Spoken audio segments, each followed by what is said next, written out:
The broadcast is now starting. All attendees are in listen-only mode. All right, what do you want to show? Thumb drive. I want to show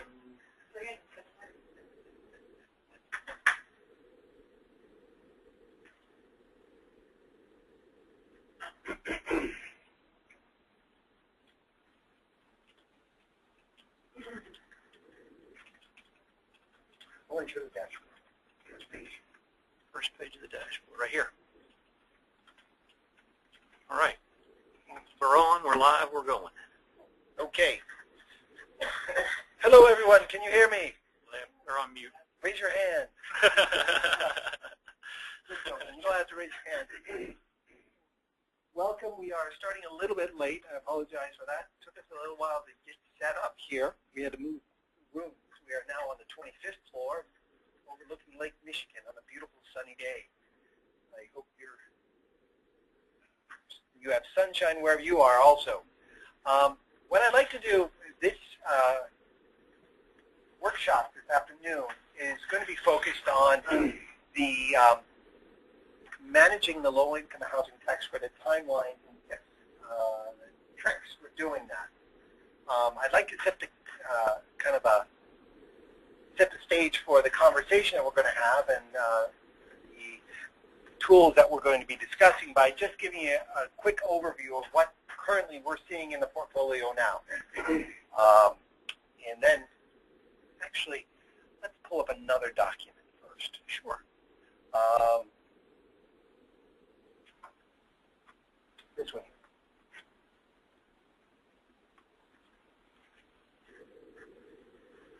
And then go down to that big picture down there. Okay. Okay.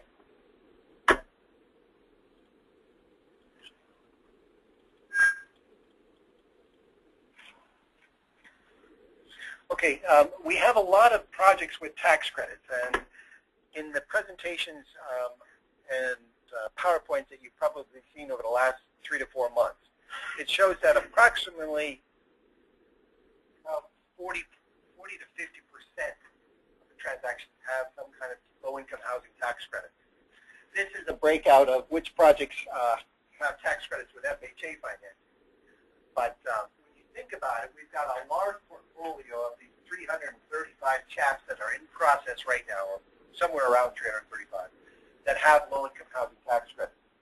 Now, we know, based on, and if you could go to the dashboard next, we know based upon that the CHAP process has actually put in place some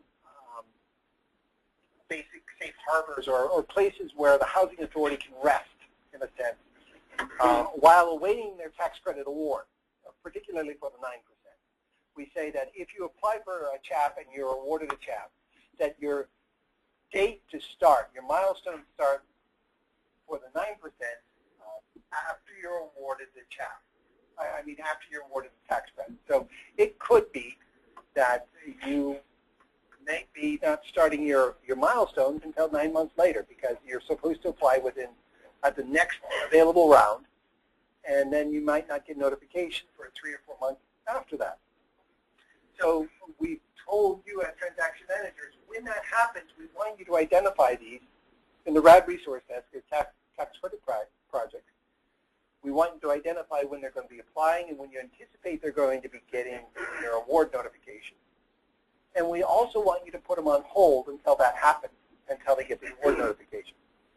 And so what we're seeing here, and if you could go down a little bit more to show the 3 cohorts, this is a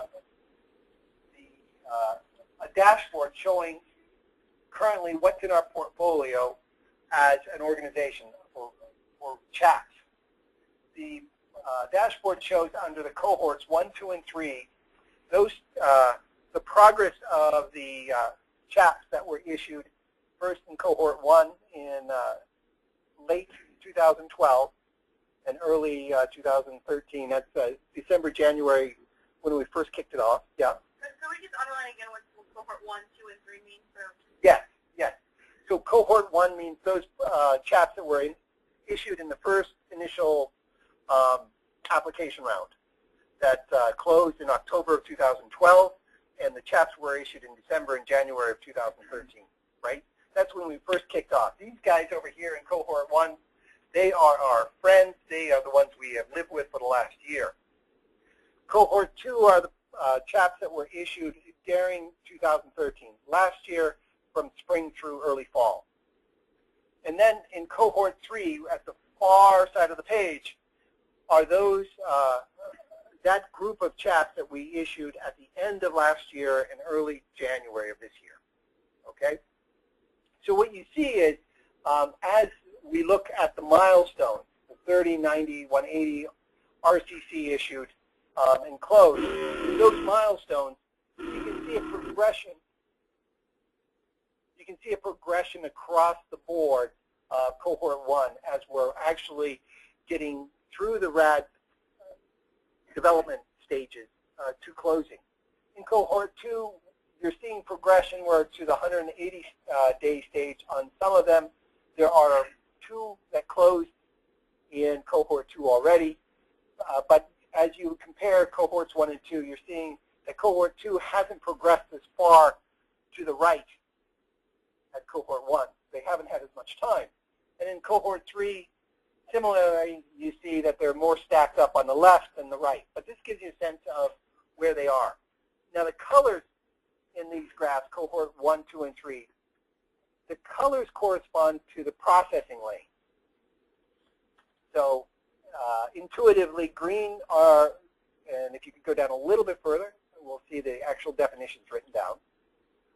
The green lane transactions, those in green, those green bars, are the transactions that are conventional financing or those with no debt. The yellow transactions are those transactions that are FHA transactions or transactions that have tax credits where the tax credit award has already been made. And the red transactions, the red lane, are those that are on hold now, either because they have an expediter hold or because they are identified as being on hold for a tax credit. And you may have projects that should be on hold, you think are on hold, but the RAD resource desk doesn't know that they're on hold, so they don't appear. All this data is coming directly from the RAD resource desk. It's real time, so if you put your change in, we would see it. So why I'm showing you this in the context of the discussion today, which is on managing the tax credit timeline, is because what happens is that when these housing authorities are preparing their tax credit applications, a number of the deliverables that we need in the early stages of the RAD development timeline are actually being often completed for the tax credit application. They need a lot of the same information to develop the tax credit application. They don't need all of it, but they need some of it. And our thinking is this: even though these projects are technically on hold, if we can gather some of that information, collect the information as the housing authority prepares it, when the housing authority actually gets its tax credit award, we could be 1 or 2 months ahead of the game, because we already have this information. And it also is helpful for us to understand the process as they go. So when you look at this, what we're seeing is that often in Cohort 1, we're seeing some progression of where those holds occur. We're seeing most of the holds occurring at the 30-day milestone, some at the 90 and some at the 180. Now, we're not showing the 0 milestone, and I think in the next version of this dashboard, you'll be seeing a 0 milestone, and we'll probably see a number of holds at 0. But my point is that most of those, even in Cohort 1, are heavily weighted to the left side of the screen, the very beginning of the development period, the RAD development period. What we'd like to do is, if we can move these along by a very light touch in collecting the documents as they go, we will position ourselves in the housing authorities for greater success down the way. Okay, that's the takeaway from these slides. Are there any questions before we get into the details? Mary? Mary? I'm just wondering if they can get us now with an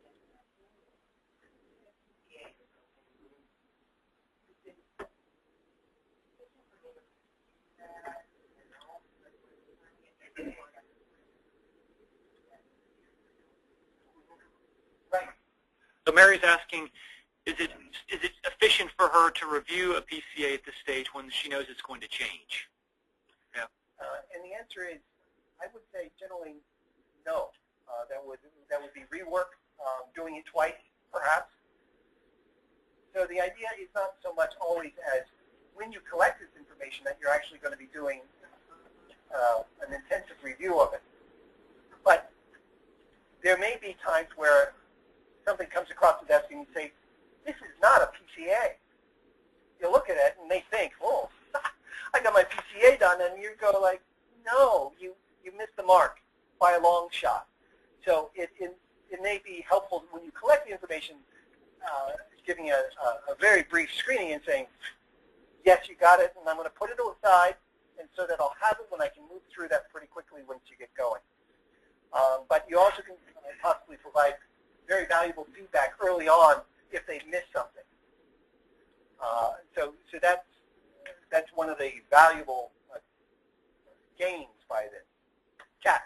For the 9% credits, are we going to be asking the PHA saying, you know, we would like you to, because I think we've all been asking them to, we would like you to submit these as it's been happening. Mm-hmm. It's going to be more formal, you know, you are required to submit 30, 60, 90.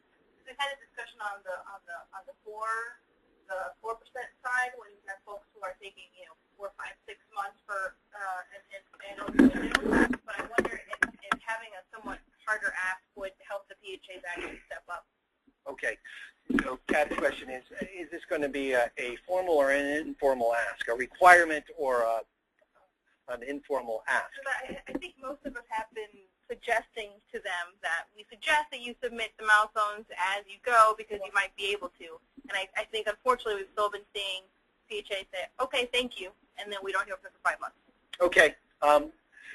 A number of folks in Chicago are nodding their heads in agreement with Kat in saying that that has been their experience, where they have informally asked for this information but have not received it often. In fact, it sounds like it was more the norm that you weren't receiving these documents than you were receiving them. Is that a fair assessment? Okay. Well, I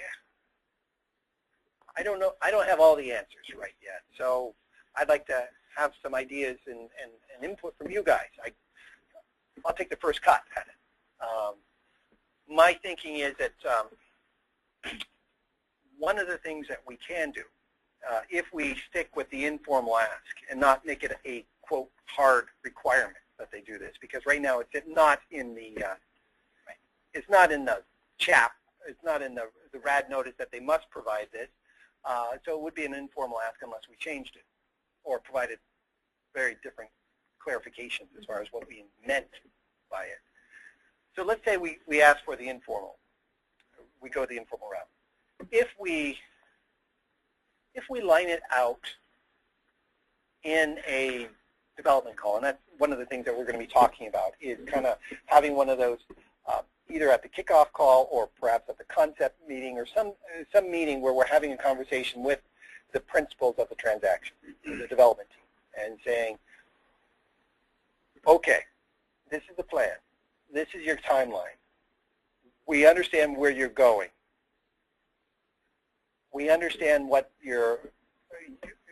in general, we understand what the tax credit application process is in general. And we have, generally have a list of exhibits that we think line up RAD tax credit that you will need to be preparing.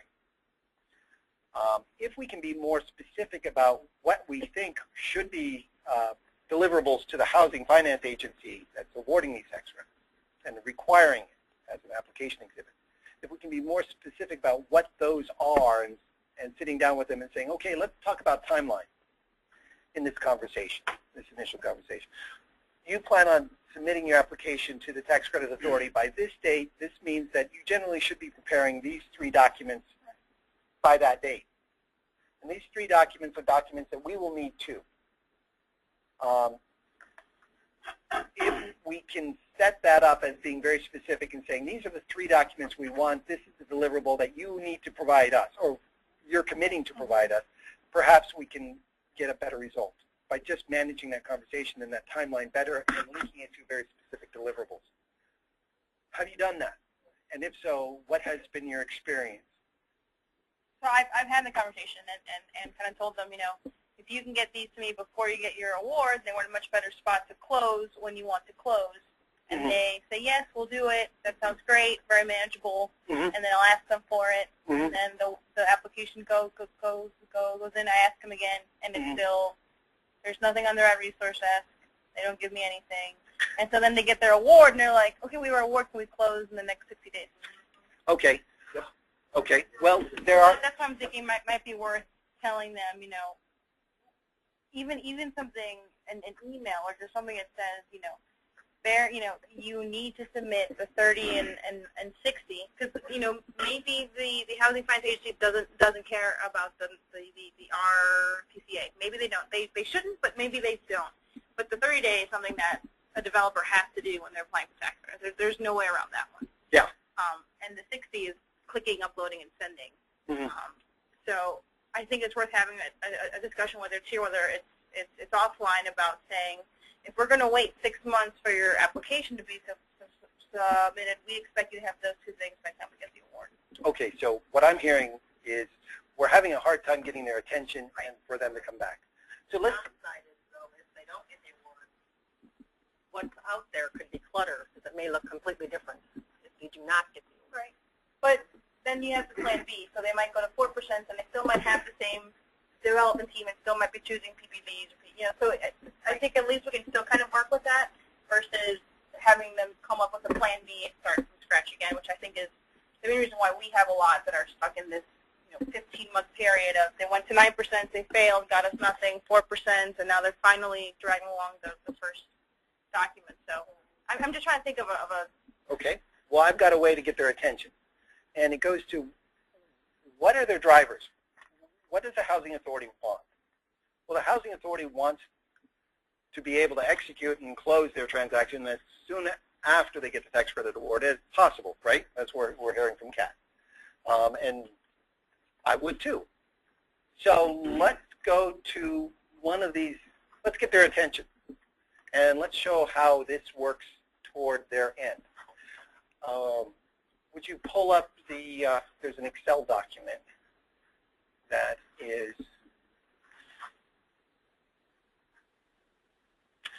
this one.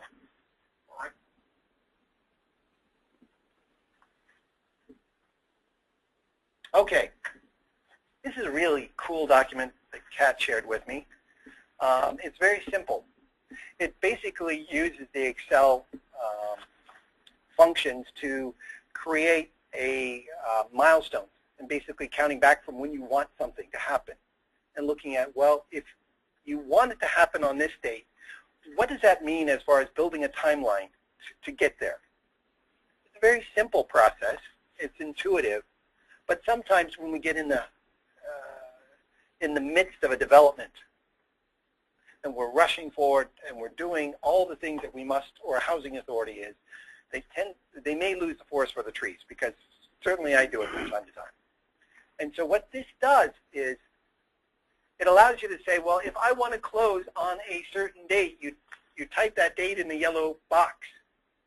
And then it marches you through and says, okay, what does that mean? I mean, if we take a normal processing times, I mean, ones that we can agree on, ones that might be our targets for processing, and then work it back and say, well, on a normal transaction, this is what we would look at as far as a timeline. Now, that means that the process begins over in column J with the application coming in. And you can work it back even further, and you can say, well, this is what it would normally look like. There's some ways that we can speed up the process, possibly, by jumping ahead or getting while we're waiting for the tax credit awards to be collecting certain documents from you. And then there's an aha moment where everybody says, our interests are aligned.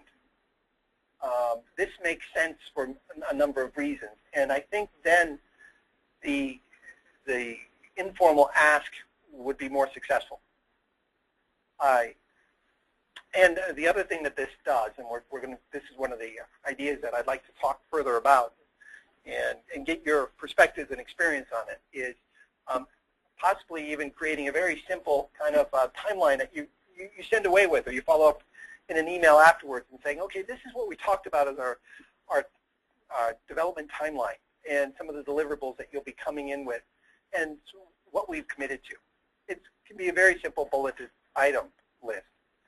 But when you check in with them from time to time thereafter, whether it's at the meeting right before they're submitting their firm application or others, it's a nice time to double check the assumptions and the commitments that each has made. And if there's something's lagging, you can follow up on it then. And I think the other part of how they do is managing the PHA's expectations. Sooner that we can tell PHAs, if you want to close by this date, we need this by this other date. And the more frequent. Yeah, and keep them honest to it. They're not going to be jumping up and down, calling Greg or calling Margaret, asking why they haven't closed yet. And if they do, we can say, hey, we've given you 5 different notices, and you didn't give us any of the documents. So I think those managing the relationships and expectations are almost as important as the processing itself. Yes, managing expectations. And the cool thing about doing this is peer pressure helps. When you both sit down at the table and you say, I commit to doing this, and you hear it from the other members of that development team saying, I commit to doing this, and you put it on a piece of paper and you send it back out and say, this is what we said. This is what our game plan is. And this is how we're going to execute on this transaction. It becomes then a plan that everybody has bought into and in some way is committed to. Now, it may not happen that way, but you have a much better opportunity of executing. And if it doesn't happen, of coming back and reassessing. And if you need to tweak the times, then you can. But there's an understanding of, wait a minute, this was our plan. There's been a change in it. We may be able to catch up by doing certain things, but we need to look at this and perhaps reassess it. It's an excellent tool for managing expectations and generally that peer pressure, that idea of we're working together and we're all committed, it really helps people to come through for you and for yourself. Because honestly, when I sit down at the table and I say I can do something, I'm going to be very diligent in trying to make that mark, if perhaps more, well, definitely more so than if I hadn't committed to doing it. And that's just, I think, human nature, and it's a tool that we can use. Has anyone worked with ideas like this and tried to implement them? And if so, what have you found successful, or what would you do differently if you tried it and said, well, it worked, but it didn't work as well as I wanted? Is there a comment here? Lisa's comment. Same here in Atlanta. It just isn't available. I'm probably asking for the document. The RPCAs are onerous and it takes a long time. No, it's proprietary. No, it's second question. Can we get a copy of Oak? Yeah. Sorry, guys. We will mail it out with a money order receipt return receipt required. But no, we'll get this out to you with the other documents. Okay, so these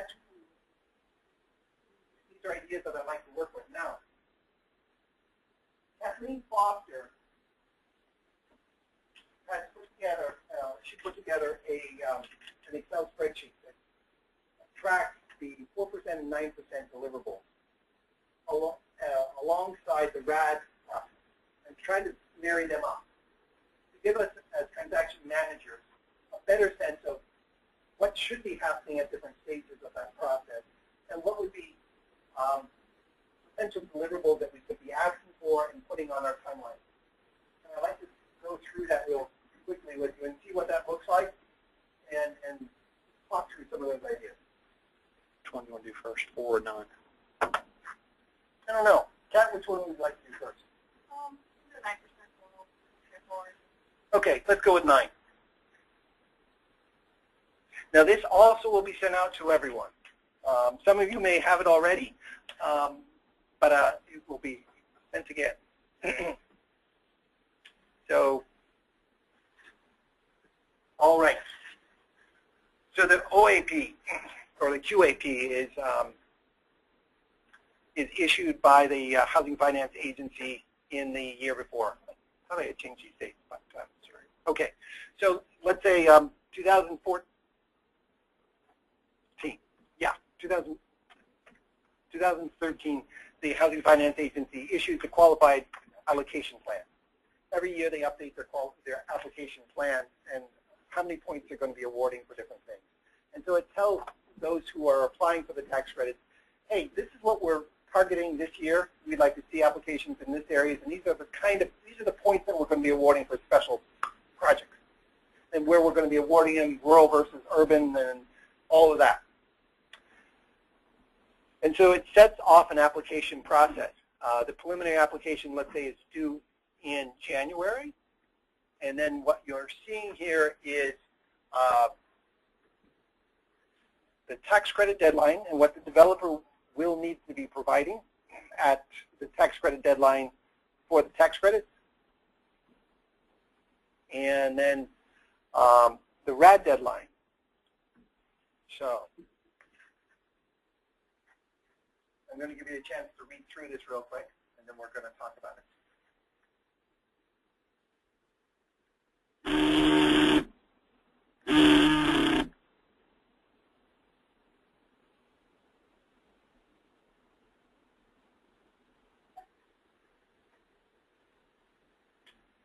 Okay.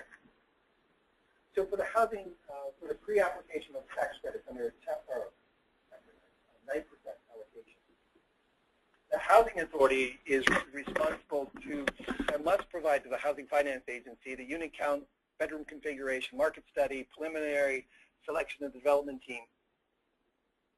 Preliminary selection of the development team. Sound familiar? If we have preliminary scope of work and demo needs. From a RAD perspective, at the same time, at this preliminary stage, we would expect that the housing executive, the Housing Authority executive, should be inputting the tax credit application due date, the expected tax credit award date, and they should be uploading a tax credit timeline associated with the project. This would be very helpful, because if we had that, we would be informed as a part of the development team, as a partner in that team, of what is that process. When do they need to deliver certain items, and what we can expect. We can begin that conversation of, what do you have? What can we use, and how can we use it twice? Once for the tax credit application and once for RAD, and get a bang for our buck. It would even be helpful at this point, too, I think, to upstream that into the future RAD applications. So, stuff that's generally known at the point these deals come in here. Some do, some don't. Some applications already have that data in it. So I think it would be very helpful to have these things pinned down at the point of application. I agree. I'm not sure. RAD application. Of the RAD application, prior to it being awarded a CHAP. Yeah. I would, my sense is if they had that information, they would be presenting it in their RAD application. They're not. They're not. Some are, some aren't. I'd say probably 1/3 did. Well, that's only fair. Yeah. Okay. This could be, to Harry's point, this could be an education piece as we talk more and train with the housing or the PHAs of what makes an excellent application at the RAD stage. But let's go down because right now I'd like to focus on what we do once we get it. So once the preliminary applications are received, the Housing Finance Agency goes through those applications, those preliminary applications, and scores them and says, okay, this is the first cut. We're looking at all the applications that were submitted, and of those applications, this is the scoring, let's say 1 through 100, 100 being the best. And those at the top of the list are the ones that have the best opportunity to be funded. And those probably under 80 are probably out of the ballpark, or definitely 75.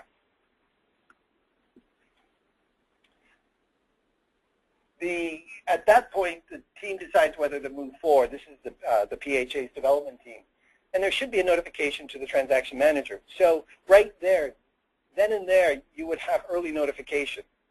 Are you going to go forward? Let's have a conversation now. Let's not wait until 2 months beyond this and we realize that you weren't awarded because we got the list from the HFA of awardees.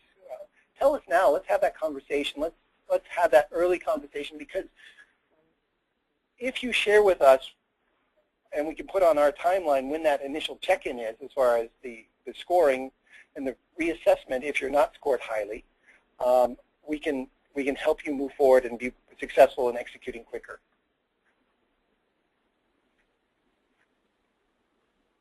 And again, I'm going to give you a chance to read this.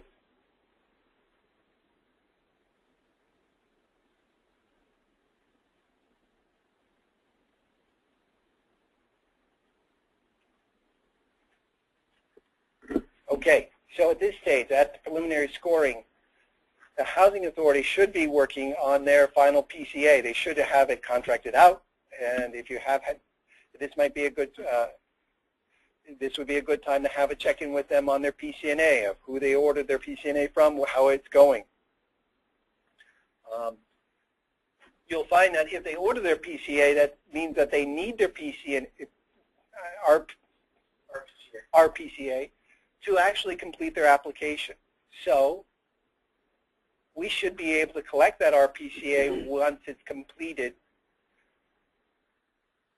because it's a deliverable that they'll need to have for the housing finance, for their tax credit application. So we could collect that, and we could provide them input on that if there's anything, any deficiencies. I mean, major glaring screening kind of, is this a RPCA or isn't it kind of clarification. Have we had any discussions with HFAs that say, or has ever come up where an HFA is saying that an RPCA does not meet their standards? I can't imagine that it does, but I'm just pretty sure. Okay. Robert is answering no. It has never happened that the housing finance agencies have said that the RPCA doesn't meet their standards. So we should be encouraging these PHAs to go get the RPCA so you can knock them out at once, and when you end up coming to us, we're at the financing slide stage. And don't waste your money and don't waste your time getting a PCNA for the HFA and then us telling you later that we need the RPCA. It's in everyone's best interest. Yes. Yes. There you go. There's another takeaway for that conversation. So that the Housing Authority, because they're in RAD, they're going to need an RPCA. The RPCA has consistently been shown to be accepted by all the HFAs and has been often more than what the HFAs require. So we know we've got a report that they'll need. They need to, and they can deliver to us early. They need to get it ordered early and not order two.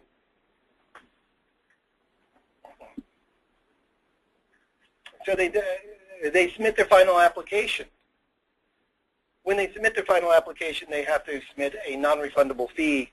With that, at the time they submit their application, they should know, they should have their RPCA back. They should have a clear idea who their development team is, and they should be able to provide both of those to us, right? And they should have a good idea of what that, the information they need for their significant amendment, right? Are they doing it on-site or off-site? Are they having a relocation or not? Have they got preliminary input from the Office of Public Housing? All of that, it goes into the due diligence that they must complete for their HFA filing or their application. So we get to the point where the HFA publishes the awards, and they say, okay, we are on our way. We have published our awards, and that's the formal start under the RAD program for 9%. The CHAP says, and the RAD notice also states, that the day zero of the RAD milestones is to be reset for 9% tax credits to, I believe, 10 days after the issuance of the award notification. So if you're awarded on August 31st, 10 days later would be September 10th. And you would start your clock day zero at September 10th. That was the formal RAD deadline. And then they start their clock. And my pitch to you is, why would they, after having done all that due diligence for the low-income housing tax credit project, why not submit it early and you can be way ahead? And the argument would be, the flip argument would be, well, you know, I've already got it. Why don't I just hold on to it and give it to you all at once later? And there are 2 points here. One is that even if we do only an initial screening, only a first cut, having conversations as these documents come in, we can provide feedback to the Housing Authority on, are they in the ballpark or not from our perspective? Do they have an RPCA that meets the statement of work? We can see that pretty quickly. I'm not saying do a deep dive on, do they have everything and does it make sense? I'm just saying, is it even in the ballpark? Yes, Harry. Sean, I think the semi-deep dive actually does make some amount of sense here, and here's why. Mm-hmm. You know, our typical review process is we like to see that draft RPCA mm-hmm. before it's fully cooked. Mm-hmm. And since tax credit program is all about basis, which is all about rehab, mm-hmm. you know, we want to make sure that this thing's properly constituted in terms of all the capital needs have been addressed. Mm-hmm. That you know that everything. Mm-hmm. Just because there's an RPCA done and it's gone to the state HFA doesn't necessarily mean that number is going to sync up with where we ultimately come out on that plan. So I do think, I'm not suggesting the full dive, mm-hmm. All the way to the oyster, so to speak, still one of Charlie's terms. But I do think that we need to make sure that this thing has properly addressed all the capital needs, because that's what basis is driven off of. Okay, and I hear your point, Harry. I agree with it, but at the same time, I am a little bit wary about creating a lot of reworks down the way, and so there's that fine balance of saying, how much do I need to do to at least get a good sense if it appears to be addressing the work that's required, and then do your fuller assessment, do the full assessment when you get to that stage. But to provide some feedback, you're going to need to at least look at it. And then I'm going to leave it to you guys, and we can come back and say, well, what is your experience? Let's talk about this in 2 or 3 months, and talk about it and say, well, I do this and I do that, and what has been the experience? And say, let's get the knowledge of the transaction teams and see what would be the right balance. But there is a balance in there, and finding it is going to be the art of the job. Yeah, and that's the point. Yeah, that's the point. The comment was made, well, if they only started getting it to me, at least I'd be a part of that conversation. And that's what we want to help you do by identifying what types of deliverables should be available to you, and also giving you some tools like CAT's very simple tool outlining a milestone and working it back and saying, well, if this is what you want, this is what it would normally look like. We can leapfrog some of those steps or condense some of those steps by getting you to help us deliver those things early. And I think that's a conversation that can be added to the kickoff call just to further create that foundation. Yes, and for non-tax credit deals, if your deal morphs into a tax credit transaction, we would still, of course, by that time, primarily the reason it will have morphed is because of the RPCA. But for those who have not yet selected tax credits as a possible option, you'd still want to include that as part of your discussion in the kickoff call. Right, I agree. Could you go back to the Excel spreadsheet of that?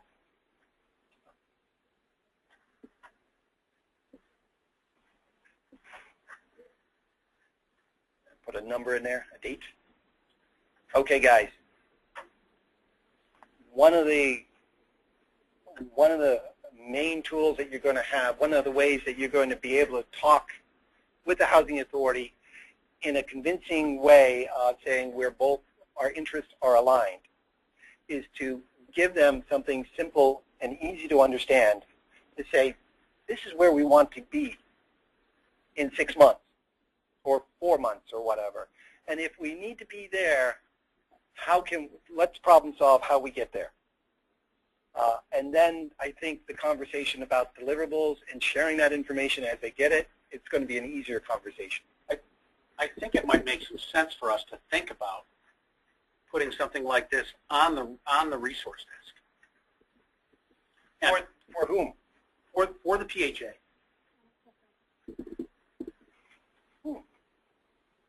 What do you think, guys? Yeah, I think they need to understand that there's a ton of them. Right. A lot of them, this doesn't become real to them until they have the actual tax code. Mm-hmm. Then it's like they're in a hurry. It's like, I got to close in 60 days. I'm like, I can't do that. It's not realistic. Mm-hmm. So I'm going to channel Beth. If Beth Redman were here, she'd be on the table going, not only yes, but hell yes. Oh. And it seems to me that one of the things we might also do is customize this for FHA, tax credits, conventional, and no debt. Okay. Right. Well, we've got the designer, the web designer right here. We have the web designer, and the tools that have been made. Kathleen has made some of them, but a lot of these tools that I've shown you over the days, they've been made by us and people like you. So when you say we should do this, I agree. We should do many things, but recognize that many of these tools are within our grasp to make. And as we create them, share them, and as if someone wants to take the, to step up and say, I'll do the no debt on this and get a mock-up back, great, because as we get this, we're going to be great. And the tools that we make will help us get there, but we need all of your help and inspiration. So just to, shared my inspiration. Yes, Harry's shared his. I understand the comment about managing that timeline and the expectation of the housing authorities with their tax credits.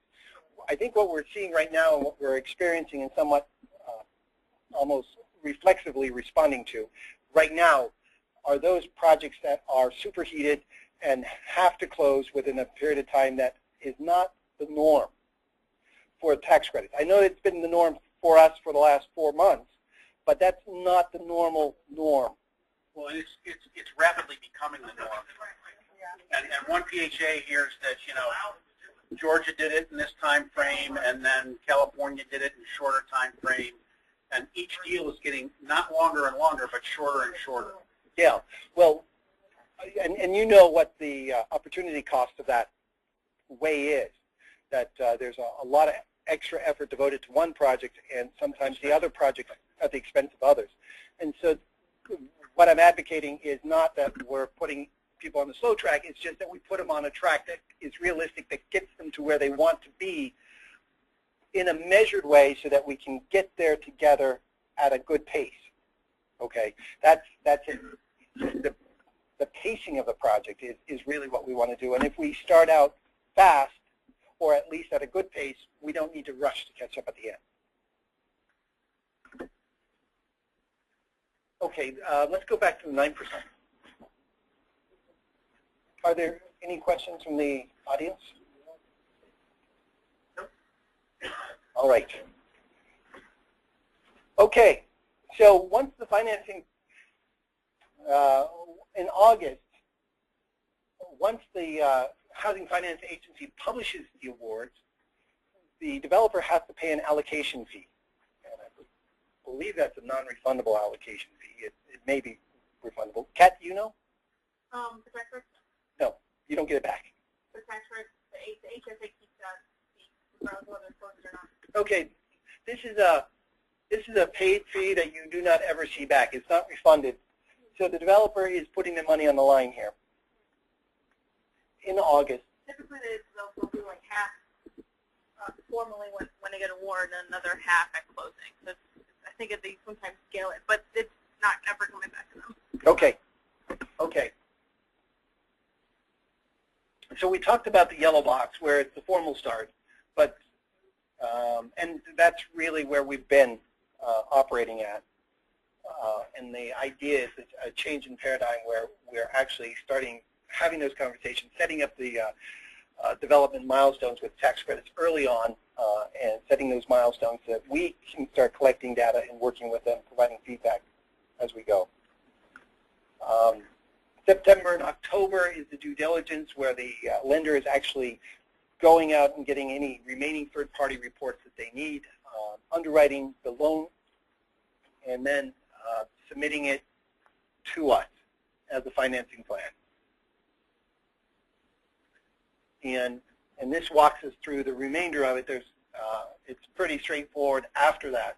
The areas where I think there are opportunities for us in managing the timeline start early, and if we're on the mark and we consistently call back the development team and ourselves to what we promised and committed to do, and check in, get the deliverables, and if there are timelines and deadlines missed, which there'll be deadlines missed, that we reassess as development group from time to time and adjust that time frame.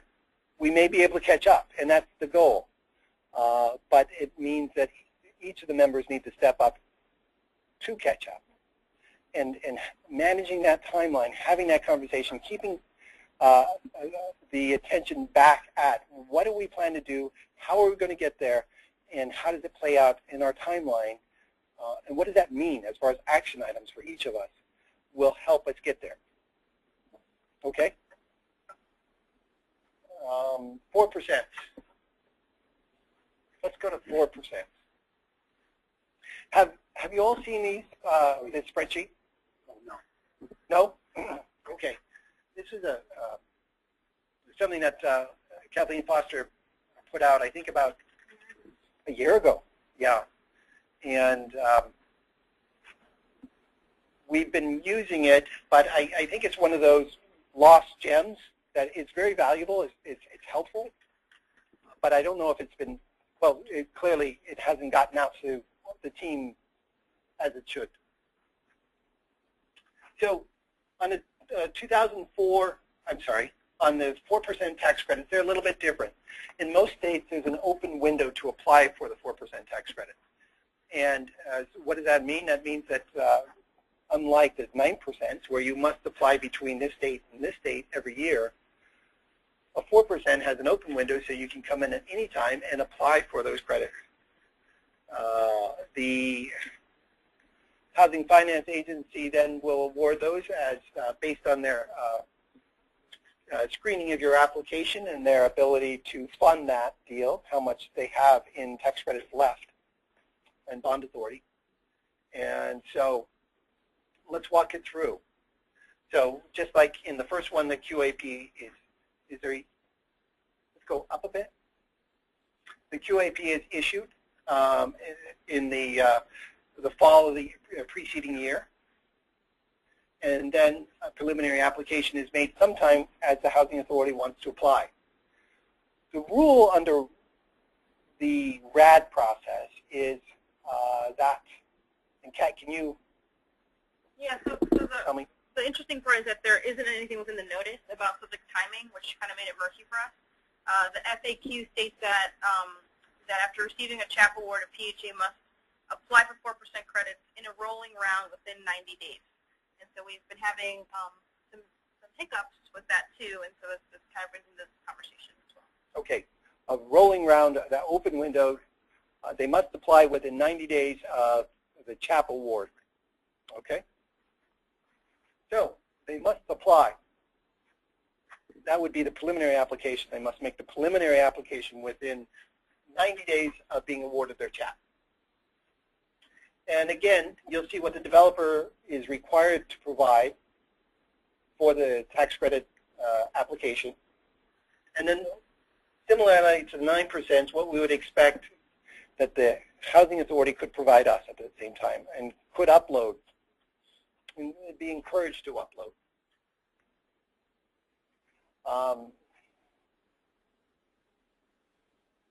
And so when you're looking at here, the second group under January, after preliminary application due, the second under where it says bond inducement resolution by issuer's board, hired experienced bond attorney and transaction attorney, the Housing Authority should be identifying their attorneys for their bond and tax credit transactions now.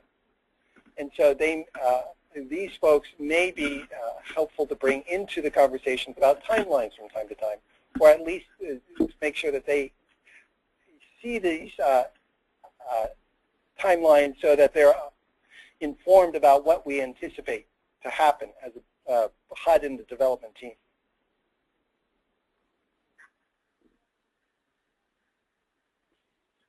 Okay, and here you're talking to them and saying, well, do you have your development team? Do you have your bond counsel, tax credit counsel? And if not, let's get that going. In March, the bond applicant proceeds. In March, the Housing Finance Agency invites the 4% applicants to proceed with their transactions. That's the green light to say, yes, we have the bond cap and we can fund this deal. We like it enough to fund it and to move forward.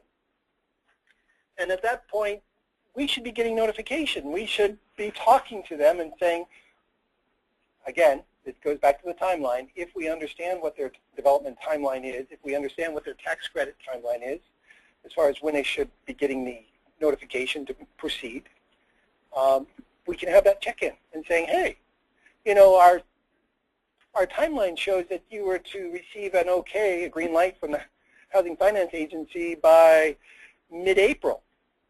It's now early May. Did you get that okay? Let's check in on that. And if not, let's have that conversation about what's the plan B. Okay? And then moving down, again, I'm going to let you read this rather than reading it myself. We're looking at March, between March and April. Again, this is finalizing the scope, finalizing their drawings, their financing commitments from lenders and investors, financing plan. This is putting it all together, sources and uses, and saying, yes, I know what I'm going to be doing. I've got an RPCA behind that. I have my sources and uses lined up to pay for that. And I have my development team together. So this is a good step where by the time they get to the 1st of April, they're probably the 30, 60, and 90-day milestones that we can collect that information at that time and provide them feedback. Right there. That's a key step right here, March, April. And then if you go down, you'll see the yellow, and the yellow is where we would formally start.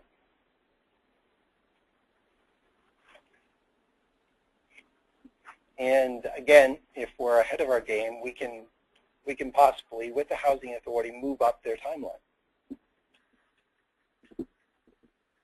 But it all starts with understanding what the process is, understanding what the deliverables would be for each of us and how they marry up, and also understanding if our interest is to get this deal closed by a certain date, Let's figure out what we all have to do to get it there, and then work backwards.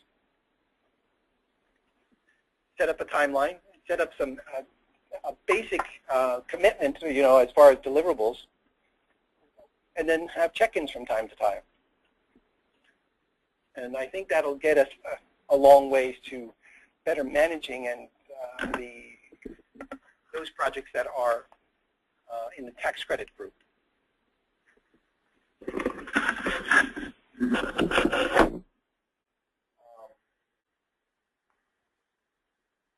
What are your thoughts?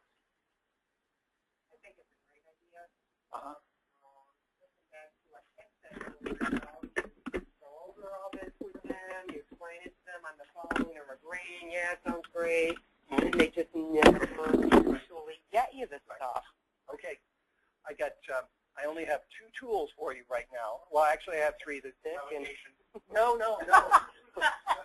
Well, revocation is always one, but no, the hammer doesn't work so well. And honestly, I don't like the hammer. I'll use it if I need it, but I don't like it. The tools, these folks have put in time and effort to get to the stage that they are. They want to do this. And so it's a matter of saying, if you guys want to do this, let's put it out. Let's show you the timeline. If you disagree with the timeline, let's have that conversation about what the timeline is and what can happen in that time. And then let's talk about what are the actions that we need to do. You do, and I do. And if I don't agree with what you're telling me that I should be doing at that time, if you think I should be turning your financing plan around in 6 days, and I know that that's not something that I normally could do, let's say the normal processing time for that type of transaction would be 20 days. Let's build in realistic assumptions. But at the same time, I'm not going to say, well, it takes me 20 days, but I'm going to build in 30 just because, or whatever that is, But realistic assumptions of what does it take to get this done, and then follow up. And same for the other guy, same for the Public Housing Authority. They need to do certain things. And peer pressure is amazingly powerful.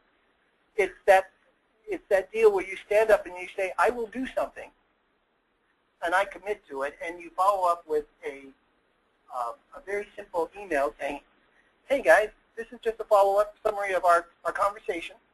This is a very basic timeline, and these are who's going to be delivering what between now and then. It could be for the next stage or for the next 2 stages, and you say, let's have a check-in in a month. You check in a month, and you're going like, well, Joe over there didn't do his thing. Well, Joe's going to look like a schmuck that day. He may, or he may not. He may say, look, there are some deliverables I didn't get that I need to. This is where we need to go, and this is how we can recover. But I've been on both ends, and I can tell you this is the only way I have found that I can successfully manage transactions and do it so everybody's happy. If things change, if we can't meet those deadlines, things happen. I get it. But at least then you can have a conversation of how can we make up that time, or if we can't make up that time, what would be a reasonable readjustment of that timeline? And so that you don't get down the road to, I want to close tomorrow, and that's not realistic, and if we moved heaven and earth, we still couldn't close tomorrow. You avoid most of those. You don't avoid all of them. Some happen, but it's a tool. Try. Okay, it's worth a try.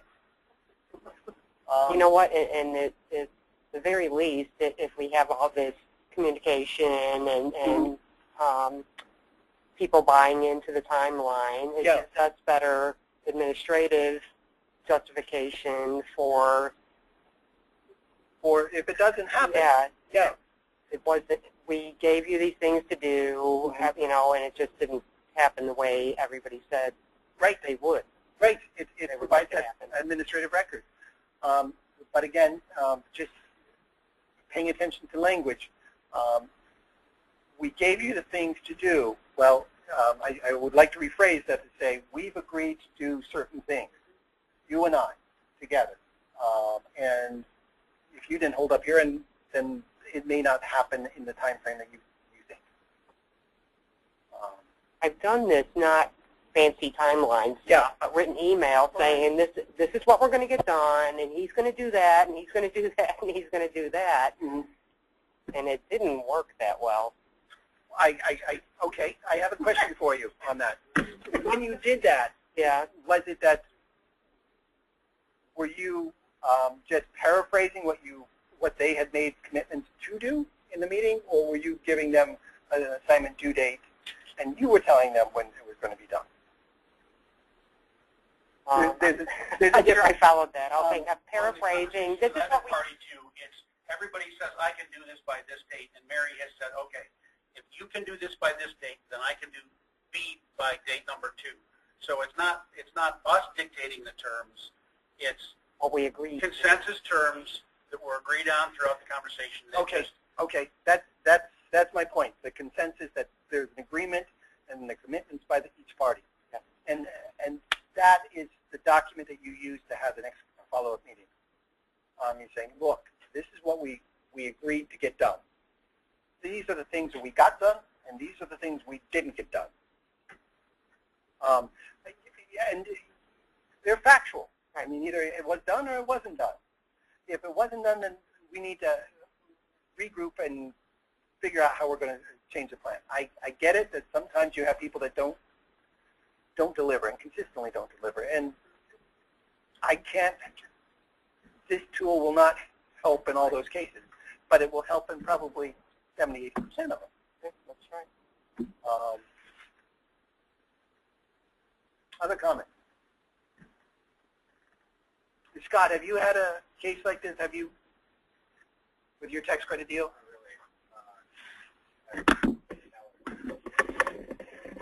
Yeah, you had Kind Towers, which was on the fast track. Yeah. Anybody online visiting us or joining us virtually?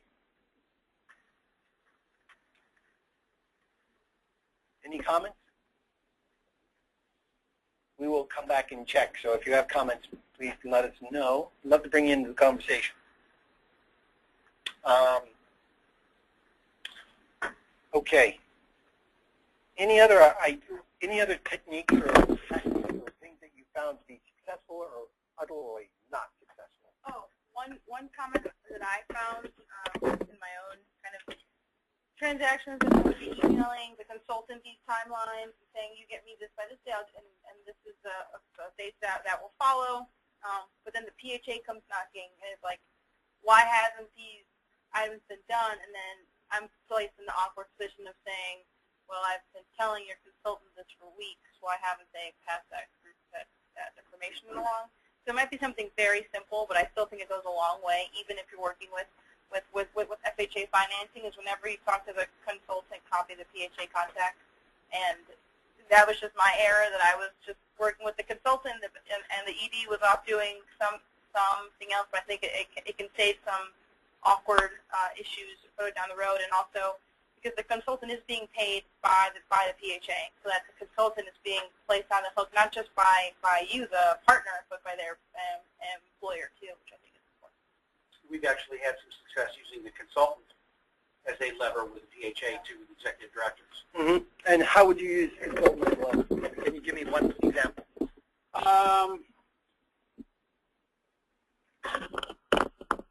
Just, you know, I think there's no really concrete way to set that up other than to recognize that the consultant probably is not going to get paid as much if that deal doesn't close. And, you know, it's in their best interest to make sure that the housing authority performs on these things. So milestones come to mind, that when milestones aren't uploaded, you know, and you're on the call with the entire development team and you're telling the housing authority, we don't have the 30-day, we don't have the 60-day, we don't have the 90-day. You need to start moving on this stuff, or we will be forced. You know, one of the things we talk about fairly frequently is we have 100 and how many thousand applicants awaiting, and if you're going to do nothing, at some point, someone will do something for us. We will have to conclude our processing. It's not what we look to do, it's not what we like to do, and I think when the consultant hears that, oftentimes they start to drive the process, and in your conversations with them directly, you can say, you know, how is your client coming with this, and where are we on this stuff? Because just to reemphasize to the consultant, we are not going to be able to make progress if you don't help us help you.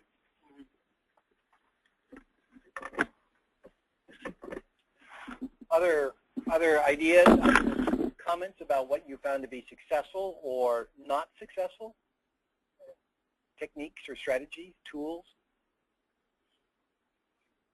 Are you guys online able to hear me? Can you unmute? You just click on mute all. Okay, we're going to unmute you guys. We're not picking on you. We just, it's your voices.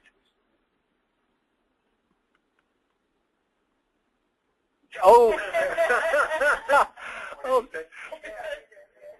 Okay, guys. Well, thank you. Thank you for your input.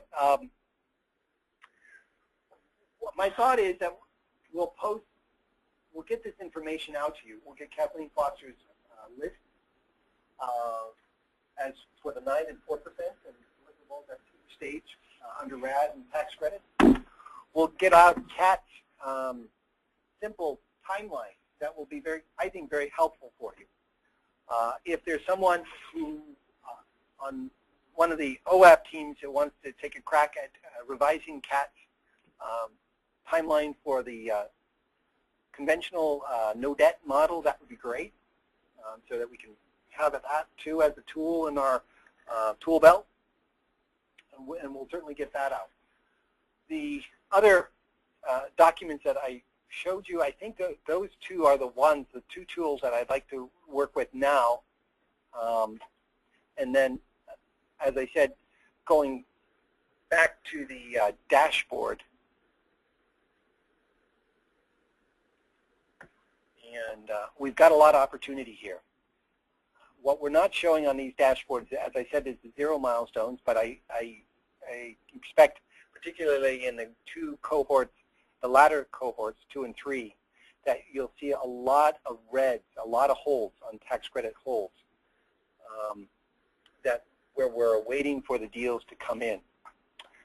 And that gives us a lot of opportunity, a lot of at-bats, if you will, so that we can practice it and hopefully hit them out of the park.